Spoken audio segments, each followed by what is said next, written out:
Penggunaan surat bukti hasil uji swab untuk masuk ke Aceh merupakan langkah yang ditempuh oleh Tim Terpadu Pencegahan COVID-19 untuk memutus mata rantai penyebaran COVID-19 ke Aceh.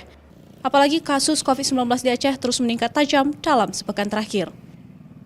Menurut Dirlantas Polda Aceh Kombes Pol Diki Sondani, selain memperketat 4 jalur perbatasan yaitu di Aceh Tamiang, Aceh Tenggara, Singkil, dan Subuh Salam, nanti tim terpadu juga meminta setiap warga dari Sumatera Utara wajib menunjukkan surat hasil uji swab apabila ingin masuk ke Aceh.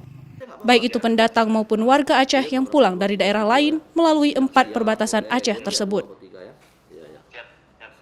Nah, inilah yang perlu kita lakukan, penutupan di perbatasan Aceh Tamiang, Aceh Tenggara, Subuh Salam, dan Singkil.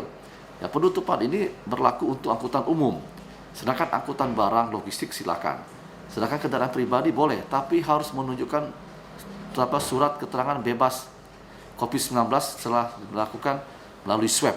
Sementara itu, selain memperketat 4 pintu perbatasan di Aceh Tamiang, Aceh Tenggara, Singkil, dan Subuh Salam, pihak kepolisian dan tim terpadu juga menyisir jalur-jalur tikus yang kerap digunakan warga untuk menghindari pintu perbatasan untuk masuk ke Aceh dan sebaliknya. Mustajab, Kompas TV, Banda Aceh.